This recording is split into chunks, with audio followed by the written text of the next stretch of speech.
Hai teman-teman semuanya, Assalamualaikum. Video ini akan membahas tentang nas-nas Al-Quran yang berkaitan dengan pendidikan Islam. Baik, sebelumnya izinkan saya memperkenalkan terlebih dahulu kepada kalian. Yang pertama yaitu dosen pengampu mata kuliah ilmu pendidikan Islam, Ibunda Dr. Ira Suryani MSI. Dan kemudian ada saya sendiri selaku mahasiswa yang membuat video ini, mahasiswa semester 2 jurusan bimbingan konseling pendidikan Islam. Semoga video ini dapat memberi manfaat ya. Selamat menyaksikan. Nah, yang pertama akan kita bahas adalah makna pendidikan dalam Al-Quran, yaitu usaha yang dilakukan secara terencana dan bertahap untuk memberikan pengetahuan, keterampilan, dan sikap kepada peserta didik sebagai bekal untuk melaksanakan tugasnya sebagai hamba dan khalifah Allah di muka bumi. Adapun ayat-ayat yang berkaitan dengan pendidikan Islam adalah sebagai berikut.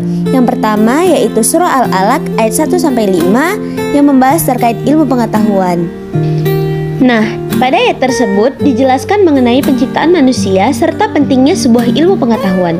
Selain itu, Allah Subhanahu wa Ta'ala juga memerintahkan seluruh umatnya untuk tidak berhenti belajar. Dengan berbekal ilmu, manusia dapat mampu membuktikan kekuasaan dan kebesaran Allah Subhanahu wa Ta'ala.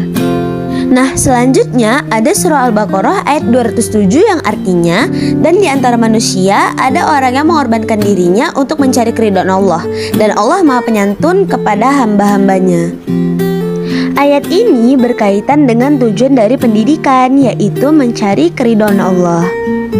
Selanjutnya yang ketiga ada surah Al-Maidah ayat 67. Pada ayat ini dikisahkan bahwa Allah Subhanahu wa Ta'ala memerintahkan Nabi Muhammad SAW agar tidak menunda amanat yang sudah diembannya walau hanya sebentar. Artinya, seseorang yang telah dibekali ilmu atau kemampuan sebaiknya menyebarkan dan mengajarkan ilmu tersebut kepada orang lain yang membutuhkan. Sehingga ilmu pendidikan yang dimilikinya tidak hanya berguna bagi diri sendiri, namun juga bermanfaat bagi orang lain. Nah, dan yang terakhir ada surah An-Nahl ayat 125. Ayat ini memberi tuntutan kepada Nabi Muhammad SAW mengenai tata cara berdakwah dan membalas perbuatan orang yang menyakitinya.